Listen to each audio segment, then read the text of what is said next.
tere päeva õhtust. Mõtlesin, panen jälle kaamera käima, lobiseme natukene elust olust, koroonast, kui vaja on. Natuke peab, sellepärast et eelmine saade ma lubasin, et ma natukene uurin. Seal sai vaieldud inimesega, no kas just vaieldud, et ikka see 5G ja kõik see need jutud, et mul küll su nimi meeles ei ole, aga see 5G ja 60 GHz ei ole inimesele ohtlik, teadmiseks olla. Alustuseks 6G õieti läbi inimese nahkagi, kui sul on veel riidid sellest, siis ei ole ka mitte midagi hullu. See uuring, mille põhjal sa arvatavasti väitsid, et mingi hapnikuga ja mingi teema on, et see oli katseklaasi test, see on reaalelu test. Ja 60 GHz, kui hakatakse üldse kasutama, siis see on pigem hoonete vahelisel suhtlemisel, ehk siis mastid suhtlevad õhus hoonete vahel, see väga kaugele ei levi ja arvatavasti hakatakse seda ka sündmustel kasutama, et kui ongi mingid festivalid asjad ja andmeside peab seal liikuma, näiteks piletikontrolöride ja mingisuguse kesktelgi vahel, siis seal neid kasutatakse, kuna juhtmeid vedada oleks mõttetu. Nii et seda muret ei ole. Karite eelmine kord ütles, mul oleks mingit artiklit tema lehel, aga mina seda ei leidnud. Ja siis see Venemaa patsiendi lahkamise postitus, mis usinasti ringi liigub, et et nüüd lahkasid koroonapatsient või midagi sellist, siis terve internet on täis seda, kus põhimõtteliselt iga riik peaaegu on lahanud ja proovinud aru saada, mis siis toimub ja nii edasi. Tegelikult ma mõtlesingi, et äkki nagu ma käisin sõbral külas ja ta on, ütleme pigem siuke koroonaviiruse eitaja. Ja siis kui ma nagu üritasin taga nagu sel teemal nagu vestelda, siis ta läks veits vihale ja ütles, mida ma õhutan paanikat. Ja see on mul nagu pähe kumama jäänud, et mis asi see paanika õhutamine on, et kas see, kui ma siin sellest räägin, kas see on paanika õhutamine, kas sellest teemast rääkimine on paanika õhutamine, et ma omast arust nagu ma võtan seda asja suhteliselt nagu rahulikult, maailm muutus, selge, okei. Oma võib-olla mingisuguseid käitumisharjumusi tuleb muuta, aga ennast ma ju muutma ei pea. Ma ei ole ju ainult oma käitumine, et kui ma pean maski kandma, kah asi nagu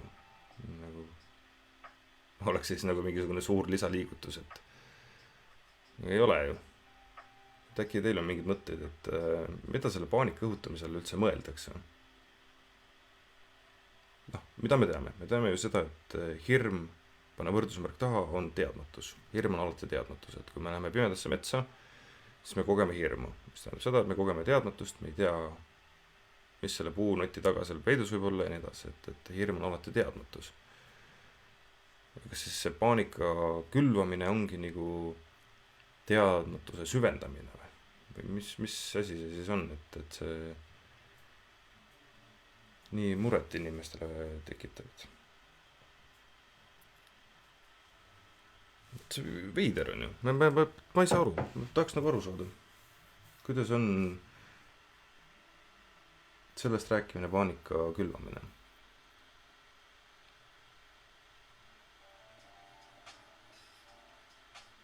Ja need samad inimesed räägivad mingisugusest maailma eliidist ja sellest, kuidas kõik inimesed jääks orjadeks, kas see siis ei ole paanika külvamine või? Kuidas siis sellega on?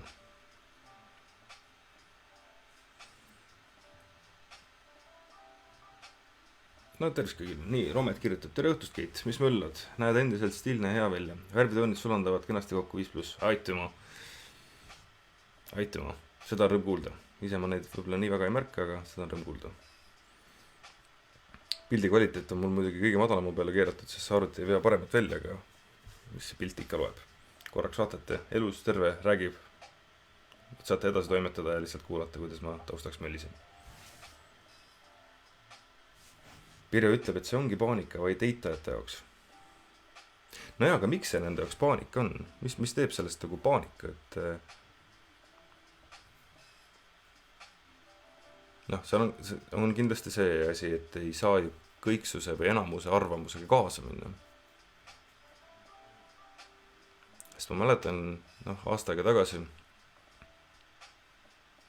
jaanuaris, kui see koroona teema mul nagu silma jäi, ma hakkasin jälgima seda ja siis ma hakkasin nagu tuttavatele, sõpradele, pereliikmetele kõigil rääkima, kuule, mingi viirus ja mingi värk, mis sa ajad, mingit paanikat, mingi udujuttu ajad.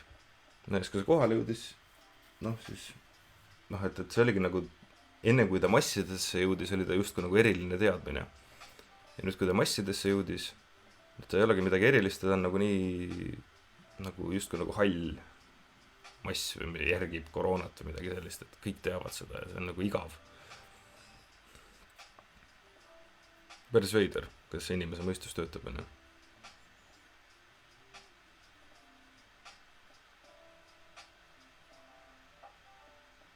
Aga no eks teadmatusest rääkimine alati tekitab siukest elevust.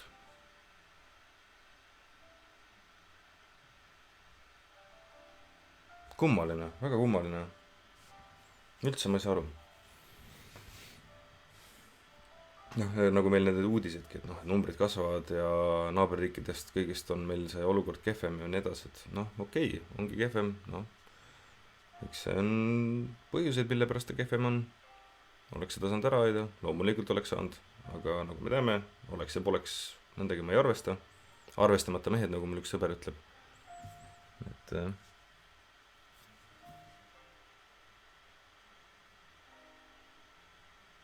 kurb on lihtsalt nendest inimestest, kelle elu see olukord on väga palju keerulisemaks teinud, et nagu üks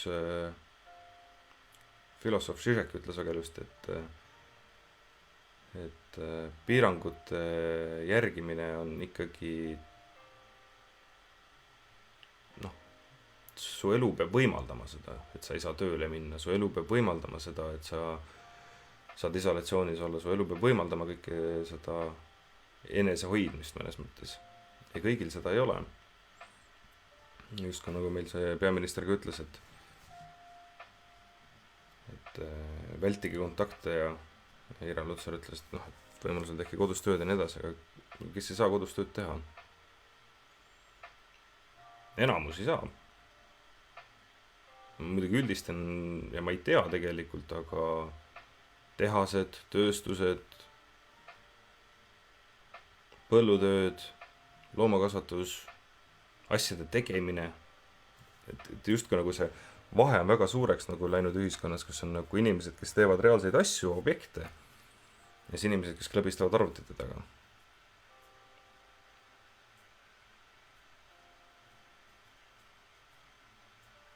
Huvitav, kummad rohkem paanikas on? Sest tavaliselt inimesed, kes teevad kätega tööd, nad on justkui,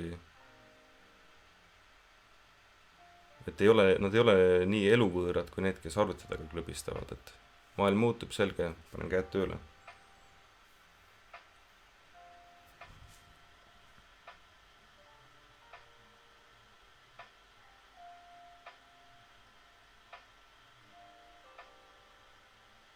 Helen ütleb, et töötan ise Viidi osakonnas ja elan siiani. Midagi hirmsat pole märganud. Mis see Viidi on? Ei tea. Vasta, Helen, mis on Viidi? Mingi trükiviga vist. Meile ütleb, tere Keit, nii tore sind taas ekraanil näha, alati huvitav summeteid kuulata. Rõõm kuulda, rõõm kasulik olla. See on üks asi, mis on mul nagu läks päris pikalt aega, et nagu see mulle kohale jõuaks, aga me kõik tegelikult oleme siin elus kuidagi moodi kasulikud ja selle kasulikkuse leidmine minul oli isegi päris keeruline. Käisin veel sõbral, mul auto läks katki, siis käisin sõbra juures, siis ta parandas mu autot, noh, tegin ise ka nii palju, kui oskasin, aga mul neid erialaselt teadmisi ei ole ja siis mõtlesingi, et oota kui huvitav, et noh, tema kasutegur ongi selles, et ta põhimõtteliselt liikumatu objekt, mis enam ei tööta, teeb selle liikuvaks ja see sõidab jälle. Hinduismis on hästi ilus selline termin on dharma, ehk siis see ongi nagu see põhjus või vastutus sul nagu elu ees, et ma elan, ma olen, minu kohustus, minu töö. ja kuna ta on suur autofänn ka, siis ta just ongi nagu mitu asja ühes, et ta saabki kasulik olla ja ise ka veel sellest suurt rõõmu tunda, et ja see, kui mina saan siin teile mingit juttu öelda ja veel läbi selle kuidagi nagu mingitki rõõmu või arusaamist pakun, siis päris hea.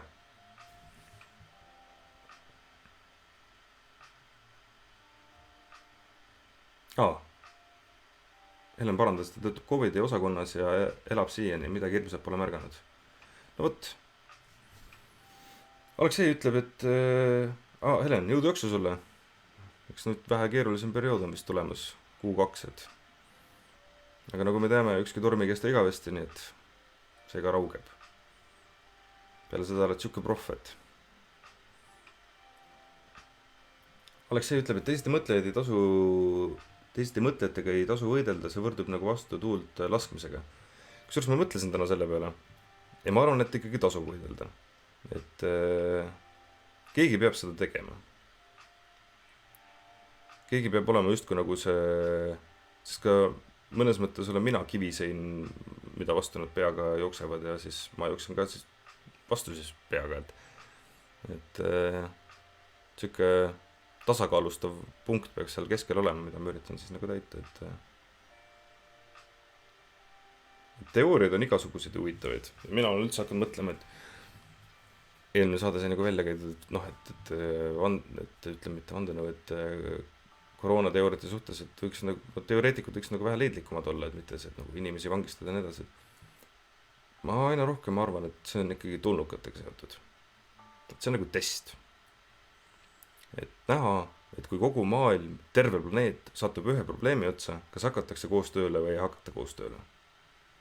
Sest see näitab ju seda ilmselgelt ja nagu väga-väga täpselt, et kõigil on üks sama probleem, kuidas nüüd sellega hakkama saadakse. Et kas inimkond on jõudnud sinna faasi, kus kui me lahkuksime siit planeedilt ja muutuksime, ütleme, terveks päiksesüsteemi hõlmavaks struktuuriks, noh, siis ei oma ju mingisugused riigid ega rassid ega asjad nii väga enam mingit tähtsust. Ei ole ju planeet Venemaa ja planeet Ameerika ja planeet Prantsusmaa, et siuke Star Trekilik tulevik või nagu ulmefilmides nähtud tulevik, kus ongi nagu üks süsteem, on ju. Osades raamatutes on see impeerium, osades raamatutes on see mingi muu asi, aga ta on nagu üks süsteem. Ja nüüd, kui planeet tabas probleem, mille vastu kõik ühiselt pidid võitlema, et kas toimus nagu lõhestumine või mitte, ja noh, nagu me nägime, lõhestumine toimus. Ja miks mitte, et see on tulnukate poolt saadetud meile selle jaoks, et näha, kas inimkond on nagu üks mees selle probleemi vastu või hakkab ikka siuke oma perse eest hoolitsemine pihta. Ma ei teagi, kas me kukkusime läbi või kukkunud, aga mul see idee täitsa nagu tekitab nagu elevust või vinget sees, et sellise nurga alt seda mõelda. Miks mitte, on ju? Nii et Aleksei, teiste mõtletega tuleb vaielda, sellepärast et läbi selle sa õpid tundma ka enda nõrku punkte. Kuskil ei väga ilusti öeldud, et vastane või vaenlane peab sul väga-väga hea olema, muidu ei ole sellest võitlust mitte mingit tolku. Et kui käiaksegi mingid argumendid välja, siis ja sa ei oska midagi vastu öelda, siis tuleb õppida, tuleb kasvada. Tugevam võidab, või targem. Pirjo ütleb, et ei tea, miks paanitsejad igatahes ajajoonele trügivad just eitijatega seotud ei tea, miks paanitsevad. Igatahes ajajoonele trügivad just eitajatega seotud postitused. Teised elavad rahus ja toimetavad oma asjadega. Mulle jääb selline mulje. See mulje tegelikult on hästi õige. Et sotsiaalmeediat kasutataksegi kui justkui nagu siukeste teadete tahvli, nagu kõik inimesed saavad teiste kopeeritud tekste panna. Sest väga vähe on ju seda oma materjali. Et eks see tegelikult näitab ka selle Facebooki ajastu lõppu, kus inimesed enam ei loosi midagi, vaid kopeerivad teiste loomingut. Et eks ka tegelikult Instagram hakkab vaikselt juba ära surema, sest seal on ju sama asi, et pole viga, nüüd on TikTok, uus asi, mulle meeldib.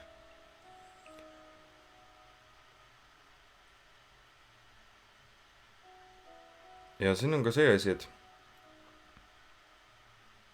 noh, Facebook justkui loob sellise arusaama, et väga palju inimesi on ühte meelt. Et kui sa näed kogu aeg ajajoonel ühte samad materjali, siis jääbki siuke mulje, mis asja, kõik arvavadki nii või. Aga ma arvan, et kui seal detailsemalt vaatama hakata, siis neid inimesi ongi võib-olla 10, kes ühte sama materjali kogu aeg levitavad. Ja sellega seoses Telegram võeti Facebookist maha, mis on mõnes mõttes kurb. Mõnes mõttes tore, sellepärast nad eks nad igast jura ka seal levitasid, aga teistpidi nagu see andis mul tekkis sellest kohe teadmine. Et kui noh, näiteks selle praeguse olu koroona teemagagi, et see on kõik vale ja nii edasi. Üks asi, mis on alati igasugustel sellistel äärmuslikel teooriatel ühist, on ajatunnetus, et kohe peab midagi muutuma, kohe peab midagi tegema. Kui me nüüd kohe revolutsiooni tee, siis ongi kõik. Et alati sellised maailmalõpulised teooriad käivad koos justkui ajalise limiidiga, millal see asi peab täidetud saama. Noh, kui me vaatame sektegi, siis see on nagu alati, et kõik ootavad ju maailma lõppu või suurt lunastust või mingisugust nagu sellist lõpp-punkti. Ja noh, mida ei ole mitte kunagi tulnud ka, ja siis nad ongi laiali läinud. Aga aeg on ju see tööriist, mille poolt saab olla, et just noh, ma mõtlen Telegrami puhul ka, et kui nad oleks nagu rahulikumalt võtnud, mõtestatumalt, ei oleks justkui nagu ärgitanud inimesi koheselt midagi tegema, vaid kaasa mõtlema. Noh, ütleme, ilma emotsioonideta arutlenud lihtsalt. Siis võib-olla nende kasutegur oleks suurem olnud. Noh, nende enda eesmärgi kasutegur. Aga mis sa teed? Emotsioon mängus, nüüd kohe, mis? Mina kurat, mina ei. Kuhu sul kiired kurat on? Rahulikult. Liis annab teada, et väga kahju on neist, kelle töö ja ettevõtlus kannatab kõige selle all. Mul oleksid närvid täitsa läbi, kui ma ei teaks, kas mul veel järgmisel nädalal üldse on töö. Millega arveid maksta ja toit lauale osta. Mul veab. Kui vaja saan teha kodus tööd, olen tänulik. No seda on rõõm kuulda, et sa mõistad oma privilegeeritust. Et privilegeeritud on need inimesed, kes saavad seda kriisi rahulikult võtta. Privilegeeritud, jah. Ikka kurb jah, nendest väike ettevõtjatest.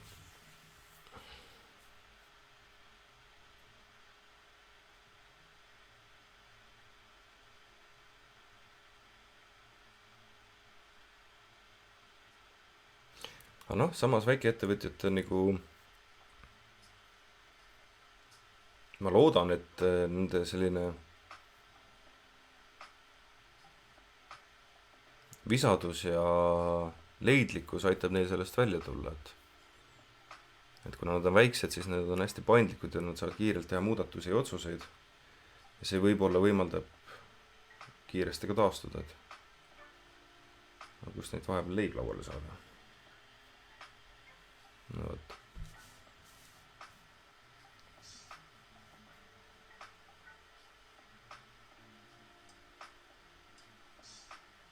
Ja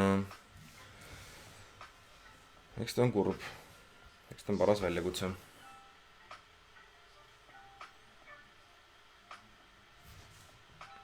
Meili siin annab veel teada, et kõige raskem praeguses situatsioonis ongi jääda rahusse. Kes kardab haigust, elab haigeks jäämise hirmus ja jääbki haigeks. Kes pooldab vandenõuteooriaid, elab vaktsiinide ja kontrolli kehtestamise hirmus. Saabki mingid koledad kõrvalnähud selle pookimisest. Üks grupp süüdistab teist, kuid hirm on see, mis lahutab ja lammutab. Ja seest kui väljast. Väga oluline on praegu enda keskmes olla ja tunnetada oma kohta selles olukorras. Olla rahus ja jaotuses.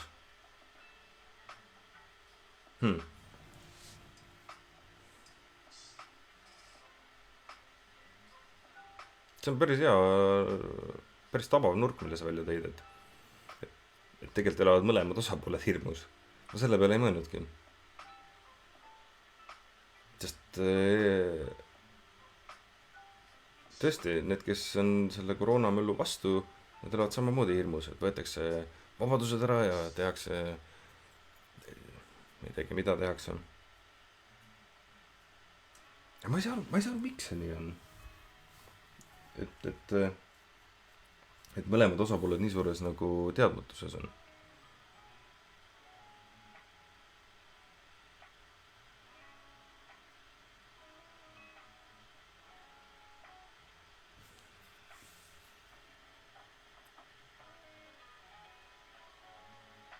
Veider on ju.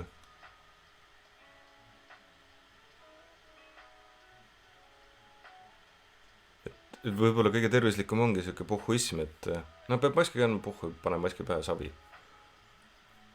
Et mitte nagu liialt süveneda sellesse teemasse ja lihtsalt elada.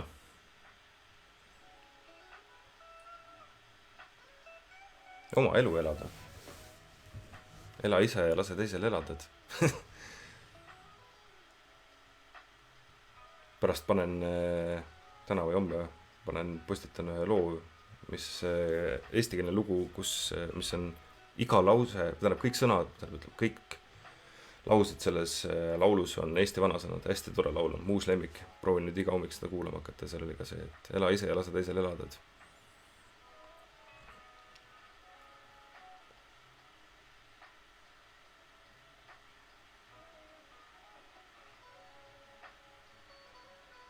võib-olla need inimesed on kogu aeg paanikas elanud ja see justkui oli viimane piisk karikasse. Et siis läks nagu, hakkas üle ajama ja hakkas keema ja hakkab tortsuma ja puterdama ja särtsub ja paugub ja.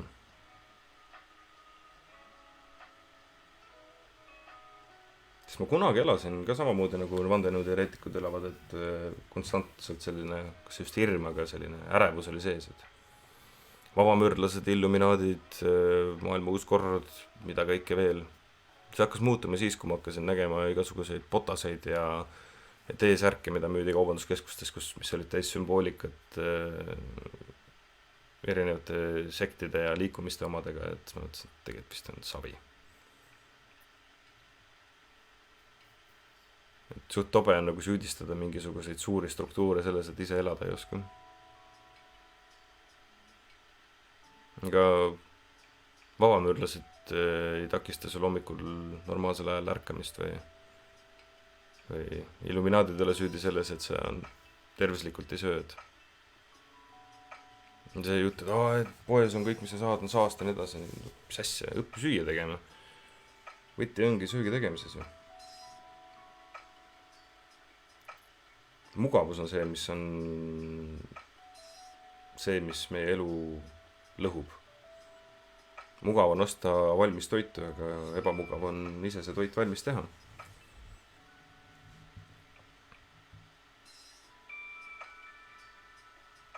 Mugavus on jah, mugavus. Evald, tervitus ja ilusat valge täiskuu aega.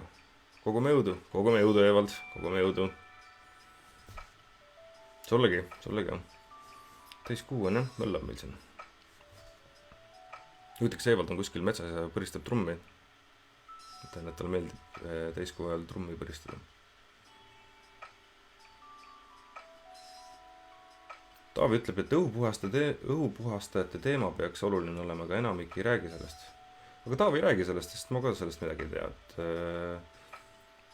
Siis kui siin külmaks läks, siis ma otsin ka keldrisse õhuniisuta üles, mis ka vist õhku ioniseerib või midagi, aga see oli nii katlakivi täis, siis ma selle äädikaga möllasin, aga siis ta pärast haises nagu äädikas ja ei saanudki teda normaalseks. Meili ütleb, et just, et ei anna liigset energiat sellele. Sellega nüüd hästi huvitav asi. Kus mul need märkmed on siin? Energia andmisega.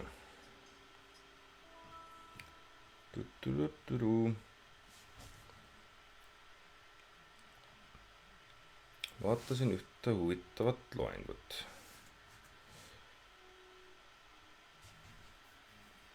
Vaata, kui me oleme siin nagu, ma nüüd proovin seda nagu ümber rääkida, seepärast ma ei ole seda enda jaoks ka veel läbi mõtestanud, et siis ma saangi põrgatada teiega mõtteid. Kui me vaatame nüüd ärkvel olles seda reaalsust, kes vaatab telefoni ekraani, kes vaatab kodus lihtsalt mida iganes ta seal vaatab. Kui me seda vaatame, siis me näeme, et see on reaalsus. Kui me läheme magama ja me näeme und, siis see uni tundub meile ka ju reaalne. Me kogeme seda ka ju kui reaalsust. Teinekord võivad uned isegi nii ehedad olla, et ei saagi aru, et kas see nüüd uni või ei ole, et mis toimub. Nagu nii reaalne. Aga mis on neil mõlemal ühist? Mõlemal on ühine see vaatleja, kes vaatab. Ja mõnes mõttes see vaatleja justkui suunabki oma energia objektile ja muudab selle reaalseks. Ja ma arvan, et see on samamoodi ka erinevate mõtete ja infode ja teooriatega, et mida me nagu, millele me oma tähelepanu paneme, see muutub reaalseks. Et kui ma panen oma tähelepanu 5G mastide ohtlikkusele, siis see muutub reaalsuseks. Kui ma panen oma tähelepanu 5G mastide ohutusele, siis ka see muutub reaalsuseks. Kui ma panen oma tähelepanu kellegi, kui ma hakkan mõtlema, et äkki keegi mõtleb must sitasti, siis ka see muutub reaalsuseks. Kui ma mõtlen, et keegi mõtleb must hästi, siis ka see muutub reaalsuseks. Okei, ta muutub reaalsuseks ja siis hakkab pihta see protsess, kus hakkad seda analüüsima ja võib-olla sa siis lükkad selle ümber või mida iganes. Aga see, millele me oma tähelepanu, ja tegelikult võib-olla mõnes mõttes tähelepanu, energia ongi äkki üks sama asi, suuname, see mingil kujul muutub reaalseks. Me kogeme seda. Võib-olla see, et me kogeme midagi, ongi nagu minu kui vaatleja jaoks reaalsus. Et kui ma unes kogen lendamist, siis ma nagu reaalselt lendangi.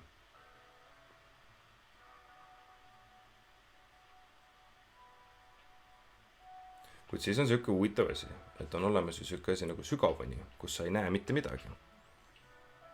Et kui sa magadki öö läbi ära, ärkad hommikul ülesse, und ei näinud mitte midagi, kus sa siis olid?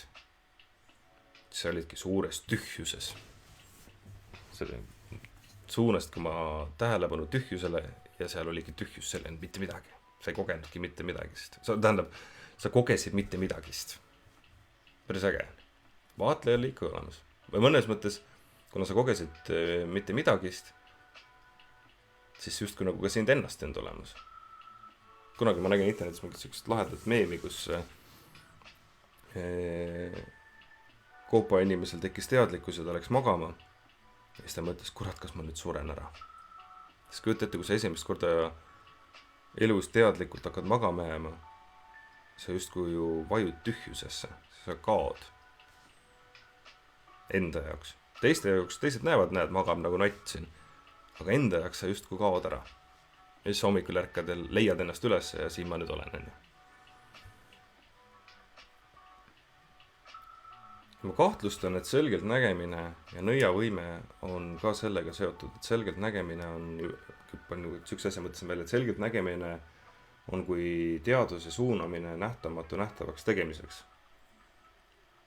Ehk siis kui nõid, šamaan, selgelt nägija tajub midagi, siis ta tegelikult ise muudabki selle reaalseks enda jaoks ja siis ta hakkab selle opereerima. No ma teen enda pealt, et kui ma mingitelt objektidelt või ruumist mingit infot välja võtan, siis ma muudangi selle mineviku pildi näiteks enda jaoks reaalseks ja siis ma hakkan seal ringi vaatama. Et minu teada tuntud liigutus, et katsun seina, katsun põrandat, aga see on samamoodi, et see sein ja see põrand oli ju enne mind siin olemas. Mitte enne mind, aga tähendab see sein või põrand oli olemas siis, kui see sündmus siin aset leidis. Kõik muu siin ruumis võis muutuda, aga need objektid on samaks jäänud. Võib-olla üpris suure tõenäosusega need samaks jäänud. Siis tuleb ka otsida võimalikult vana mingisugune põrand või sein. Ja siis lähengi sinna minevikku. Kujutangi ette, et ma olen seal minevikus, ma loon selle enda jaoks reaalseks. Ja see nagu ongi see taju. Mis tuleb muidugi trenniga. Ja siis kui ma olen selle reaalseks loonud, siis ma saan seal ruumis ringi vaadata. Ma näen, mis seal toimus. Et see on päris huvitav, et kuidas see töötab.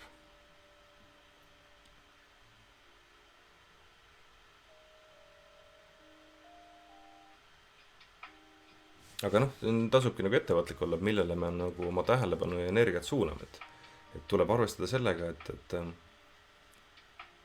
et kui siin ärkveloleku reaalsuses ma suunan oma tähelepanu millegile, siis see hakkab automaatselt mind mõjutama, et ma olen justkui nagu suur lehter, et ma vaatan näiteks seda kosmonauti, siis ma teengi justkui nagu selle lehtri lahti ja ma hakkan seda infot omastama, mis sealt tuleb. Ja ma viskan nagu mingisuguse energia välja ja siis selle energia peegeldus, mis tuleb mulle vastu, ma hakkan seda peegeldust töötlema.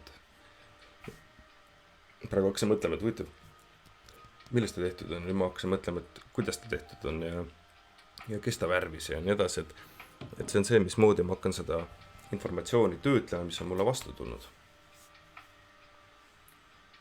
Peab ettevaatlik olema, mille vastu me huvi tunneme või mille suhtes või kuhu me oma tähelepanu suuname. See hakkab automaatselt mõjutama. Ma ei tea, kuidas naistel on, aga ma tean nii endal kui ka meessoost sõpradel, kellega on, et kui ilusat naist näed tänaval kõndimas, siis suunad oma tähelepanu sinna ja siis hakkab kohe mõte tööle. Ja kas on vaja mõttetööd kõige peale raisata, et see lükkab justkui nagu mõttel on ka sassi.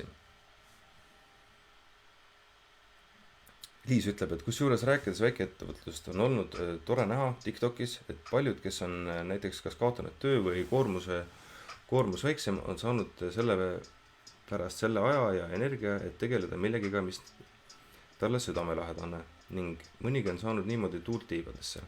Igal mündil 2 poolt. Jälgin seal enamasti küll Ameerika meediat, ei tea, kuidas Eestis on. Ei, TikTok mulle meeldib. See on nagu kõigega. Nagu ütleme, et internetist leiab kõike. Kui sa tahad midagi teada saada, siis sa saad kõike selle kohta teada. Kui sa tahad oma meelt lahutada, su meel lahutatakse niimoodi ära, et korralik koorevaht on sellest järgi. Kui sa tahad, mida iganes. Küsimus ongi, mida sa tahad sealt saada. Mida sa otsid sealt, seda sa ka saad. Küsi ja sulle vastatakse. Aga jah, eks jah, inimesed teinekord on vaja viia sellisesse sunniviisilisse olukorda oma asjadega, sunniviisilisse olukorda, et ta hakkaks tegelema sellega, mille jaoks ta on siia justkui loodud, et mugavus, Mugav on teha neid asju, mida sa oled kogu aeg teinud ja isegi kui see ei meeldi sulle, siis mugav justkui nagu, mis see ütelus ongi, et inimene harjub kõigega kaasa arvatud poomisega, et algus sipli või pärast on rahulik. Et ebamugavusega harjub ju samamoodi ära, et noh.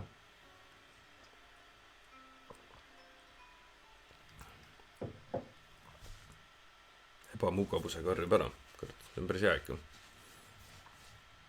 See on endalt huvitav küsida, et millise ebamugavusega ma ära harjunud olen.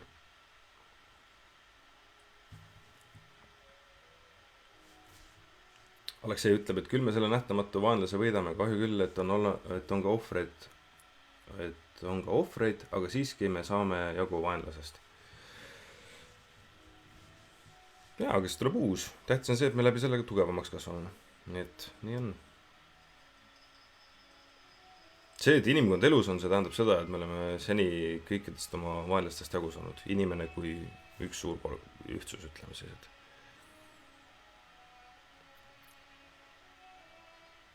no. Meri ütleb rahulikku meelt kõigile. Mai ütleb, et huvitav pilt sul seinal. Mis see on? Mis seal on? See on huvitav pilt, mille tegi Marika, kes jälgib ja kuulab meid ka. Ja me hakkasime mingi hetk suhtlema ja siis ma nägin, et ta oli siukse pildi maalinud. Selle pildi ta maalis siis, kui ta jälgis minu laivi. Et ma see saade käis taustaks, siis ta joonistas selle. Ja see on niivõrd lahe pilt, aga mul siin vahepeal elu oli keeruline ja siis läks aega, kuni ma ta enda kätte sain. Aga ma olen väga-väga tänulik selle eest. Et siin on, võt. Ma ei hakka seda teile kirjeldate selle enda jaoks ise ära. Aga ääretult tole pilt. See pildi peal on nii palju väikseid detaile ja nüansse ja igasugused tegelasi, ma ei oskagi enam sellest pildist midagi nagu rääkida, sellepärast et mida rohkem teda vaatan, seda kummalisemaks ja huvitavamaks ta muutub, et väga põnev. Ülitänulik sellest. Ülivõrdes. See oli sirgelt. Enam-vähem.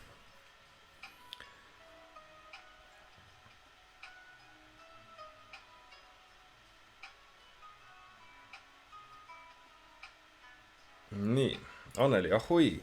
Kas millalgi on ka taroturgutust oodata? Muide, katlakivi võtab sidrunhappe väga hästi ja ei haise ka. No vot, hea teada. Kurat, ma vist isegi teadsin seda, aga ma ei tea, miks ma seda ei teinud. Nii et meeldetuletus on tarkuse ema.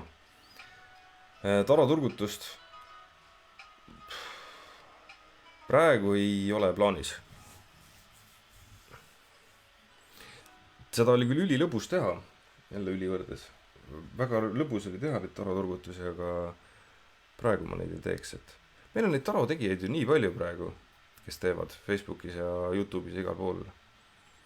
Et ma arvan, et on paremaid tarotajaid kui mina, et võiks muidugi rõõmsameelsemad olla.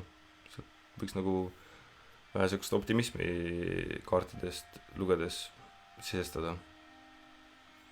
Aga eks see peegeldab lugejat, et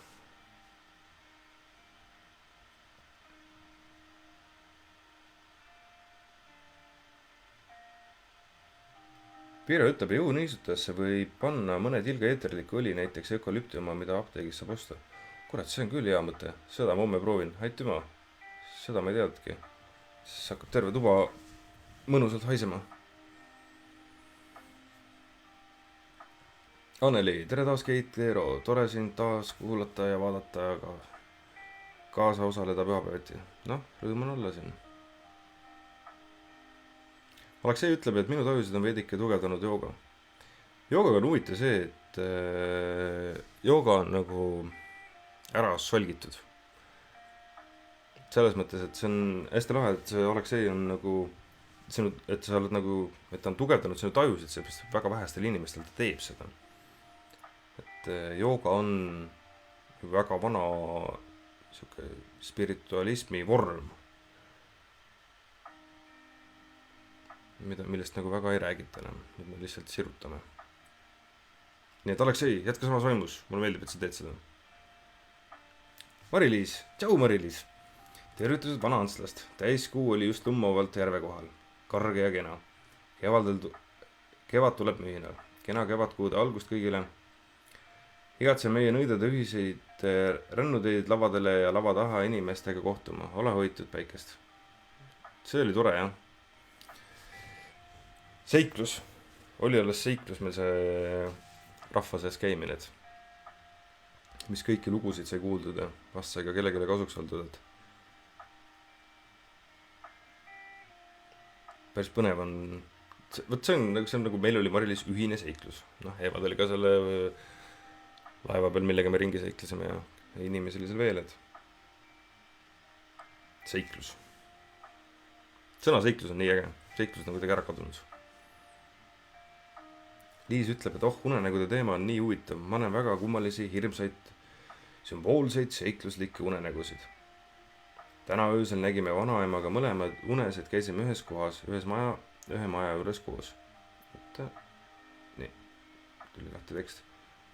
Käisime ühes kohas, ühe maja juures koos. Kuule, tee millalgi unenägude live, kui see teema sulle mõtteinet pakub. Ma panen oma unenäod kõik kirja, kui mäletan. Vahel lugedes mõtlen, et oota, mida ma nägin seda, vahel lugedes mõtlen, et mina nägin seda unes või. See on huvitav, jah, unenägude maailm on huvitav, unenägude reaalsus äkki. Ühed ütlevad, et see on justkui inimese sisekaemus. Teised ütlevad, et inimesed rändavad kuskil mujal ringi.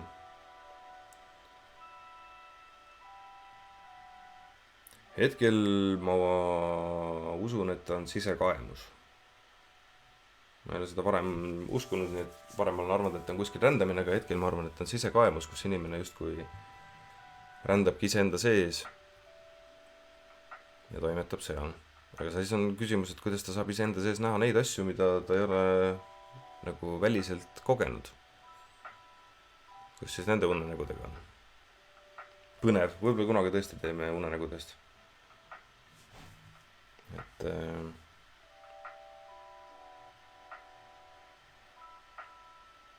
põnev oleks kuulda teie lugusid.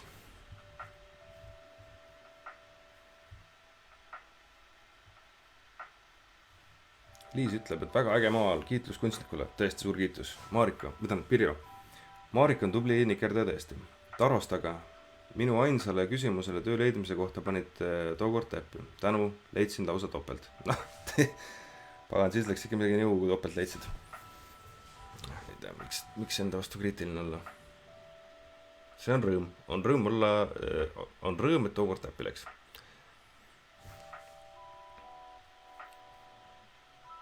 Vahepeal nägin ühte huvitavat. Üks võitlusspordivõistleja, vist oli maailmameister, ütles väga ilusti, et väga raske on hommikul minna õue juhuksma, kui sa ärkad üles siidist pidžaamas. Ja see on päris tabav, et kui sa ikka hommikul ärkad üles sooja teki all ja kõik on jube mugav, siis väga raske on ennast sundida sealt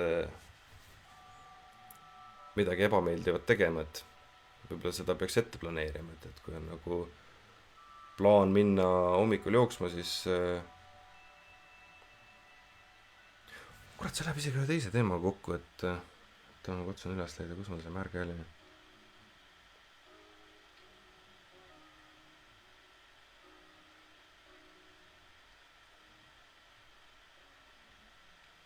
Kuidas see oli, et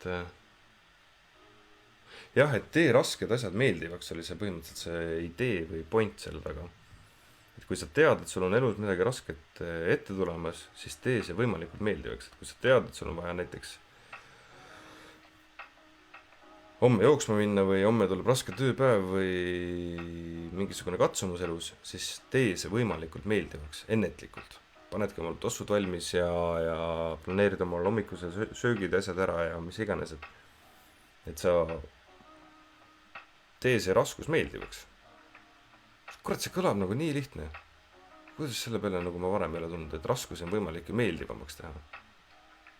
Neid ennetades. Nagu mitte ennetamine justkui on nagu nendest hoidumine, aga ennetada niimoodi, et see raskus oleks võimalikult meeldiv. No ei tea, kuidas see mulle ei olnud kohale jõudnud. Ja seda ju kõik need kuradi spordiinimesed räägivad ka, et kui sa tahad trenni teha, et siis ei ole tükk aega teinud, et paned omale õhtul juba spordiriided valmis ja hommikul ei ole muud, kui paned selga ja hakkad tegema. Nii lihtne. Aga see on ju muude asjadega ka elus, et kui tuleb eksam, siis sa saadki ennetada sellega, seda vähendada hommikust pinget ja stressi sellega, et sa paned eelmine õhtu kõik asjad valmis. Või kui sul on tööl mingisugune kiire asi ära vaja teha, siis ennetadki seda ja justkui nagu need ülejäänud pingetekitajad võtad võimalikult väikseks. Pagan kui lihtne. Igastahes. Raskusi tuleb kergemaks teha. Et saaks keskenduda sellele, mis on raske.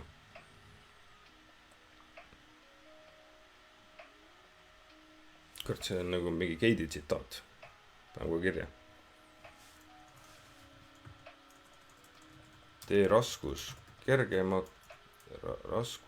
raskusi kergemaks, et saaks keskenduda sellele, mis on tegelikult raske. No midagi siukest.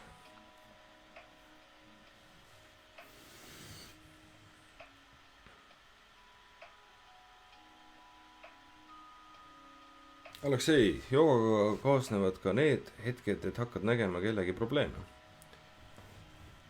Eks ta ole. Eks ta vist on isegi suuremalt ka, et kui sa justkui lahendad endal elus mingi probleemi ära, siis sa õpid nägema, või tähendab, ütleme, kui sa teadvustad enda elus mingi probleem, sa ei peagi seda ära lahendama. Kui sa teadvustad mingi probleemi enda elus, siis sa hakkad seda probleemi ka mujal nägema.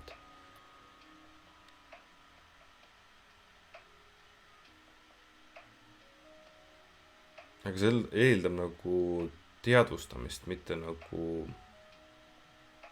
arvamist. Seal on vahe just nagu sees.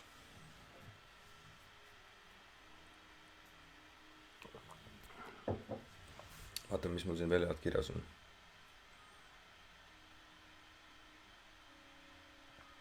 See oli ka päris huvitav. Enne ma rääkisin sellest teadvusest, sellest inimese teadvusest, vaatlejast. See võib-olla on hing ka, ma arvan, et see on hing. See kõlab nagu hing. Hing on see, kes näeb seda reaalsust. Hing on see, kes näeb seda ekraani praegu sul. Hing on see, kes magades unenägu näeb. Hing on see, kes näeb. Hing on see, kes kogeb.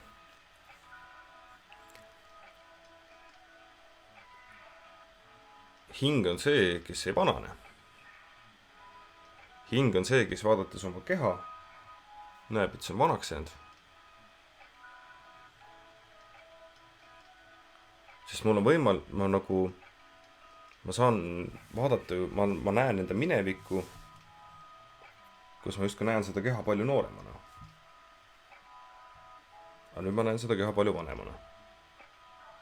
Ja hing on see, hing vist ongi mõnes mõttes, kas see hing, vaatleja, kõrgem mina, tõlgen nimesid palju, aga ütleme kehaväline mina.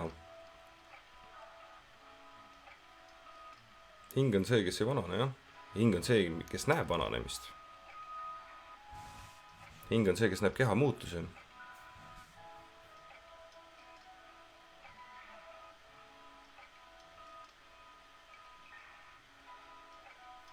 Päris huvitav on, jah.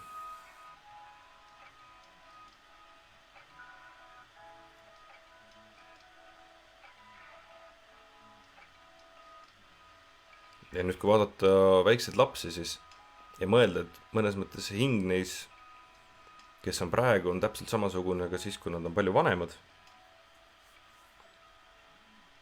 Ei tea, kas ikka peaks lastesse suhtuma nagu lastesse. Võib-olla ta saaks suhtuda lihtsalt täiskasvanutesse, kelle keha neil ei võimalda veel täisväärtuslikult opereerida. Mitte täisväärtuslikult, ütleme nagu mina opereerida. Ja seda ma tean, et on lastepsühholoogid ka rääkinud, et lastesse tasub suhtuda kui täiskasvanutesse, aga nüüd ma saan ka aru, miks, et nad lihtsalt veel ei ole võib-olla võimelised, nad alles õpivad seda reaalsust tundma ja kehamotoorika ja muud probleemid, mis ei lase kõike seda teha, mida täiskasvanud saavad teha ja mida täiskasvanud ei saa teha. See on ju ka, vaadake väikeste laste kehasid, kui liikuvad ja kui vabad nad on. Ei ole kuskilt kange ja ei ole paindumisega probleemid. Mida vanemaks me jääme, seda rohkem kivikujudeks me muutume, et lõpuks olemegi sellised tahked mutid ja onklid, kes äigavad ja oigavad, kui toimetavad. See võib-olla tuleneb ka sellest, et see on see mugavuse värk. Et me keha tegelikult ju on võimeline igasuguseid erinevaid asendeid võtma ja igat erinevat pidi liikuma. Aga kui ma võtan nagu oma igapäevase elu, siis need asendid, milles mu keha viibib, neid ei ole väga palju erinevaid.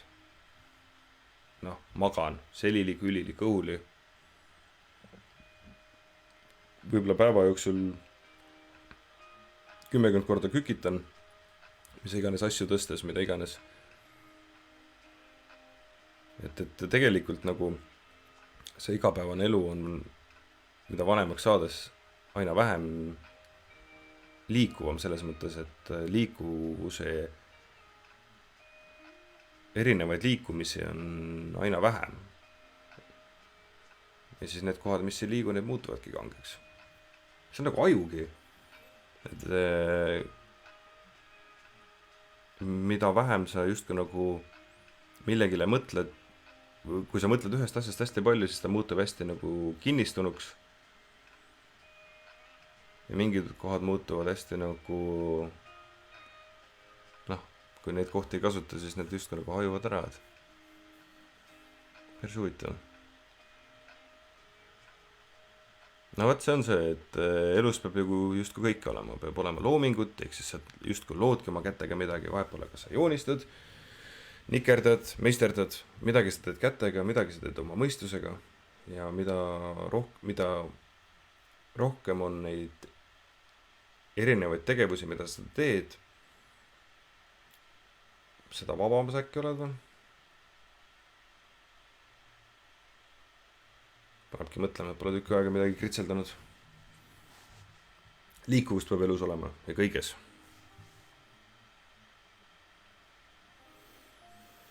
Nii, kas on mõnda küsimust ka teie poolt, sest et ma arvan, et ma võib-olla tänaseks äkki varsti lõpetan ära, et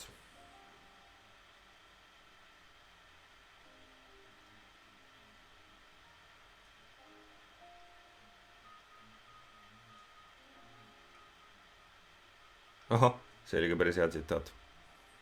Et kas raha toob õnne? Ei. Aga raha aitab vältida ebamugavust. Õnne jaoks on vaja midagi muud. Päris tabav ütelus on see. Kas raha toob õnne? Ei. Aga sa saad ebamugavust vältida ja meelelahutust oma ellu osta ja seda ma olen mõelnud ka, et kui mul oleks ka siljon-triljon rahaühikut, siis väga suure osa, mitte väga suure osa, aga mingisuguse osa sellest ja ajalises mõttes mingi periood minu elust võib olla täiesti raisatud. Selle alla, et ma lihtsalt kasutan seda meelelahutuseks. Uhke auto, meelelahutus. Uhke maja, meelelahutus. Reisimine, meelelahutus. Et lihtsalt justkui nagu lahutada oma meelt ära tegelikkusest. Nii see sõna meeldib, meelelahutus. Just, et sa lahutadki oma meele ära millegist.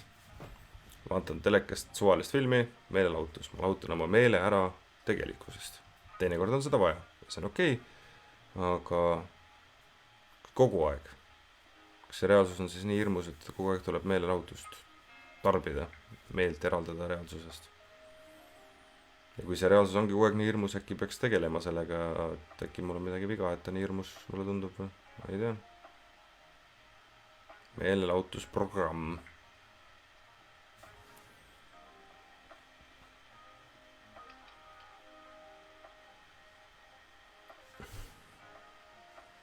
Mari-Liis annab teada, et kusjuures mul on olnud viimasel poolel aastal läbi jooga spirituaalsete kogemuste väga lahedaid ja ägedad taipamised. Aga meil jäi pooleli, kuna mõte meie minu viga. Aga meil jäi pooleli kunagi mõte meie ühisest saatest. Pakun välja. Rõõmsad arvaladumise ajarännaku kena ööd. Kuule, Mari-Liis, see on hea mõte. Nagu sa tead, minu mälu ei ole kõige parem. Ja väga hea, et sa meelde tuletasid, sinuga ma teengi järgmise saate. Pean selle nüüd kuskil kirja panema. Et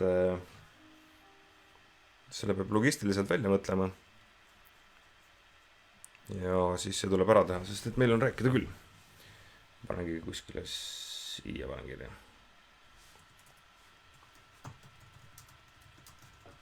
Thanks, Mari-Liis, et meelde tuletasid. Ma loodan, et sa ei pahanda, et mul meelest on leid. Kehva mälu eelis on see, et ma kogu aeg avastan maailma uuesti. Sitt on see, et ma avastan sama asju uuesti. It is what it is. Aga oli rõõm jälle siin olla.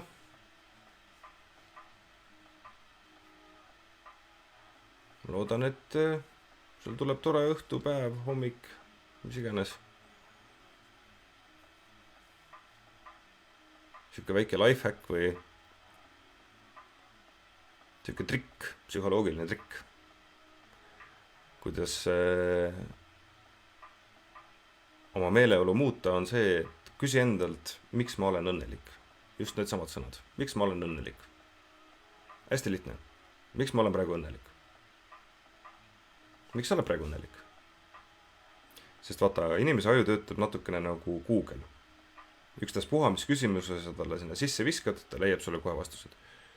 Kas ma olen kole? Ja ta leiab sulle kohe. Vot, sa oled täiega kole.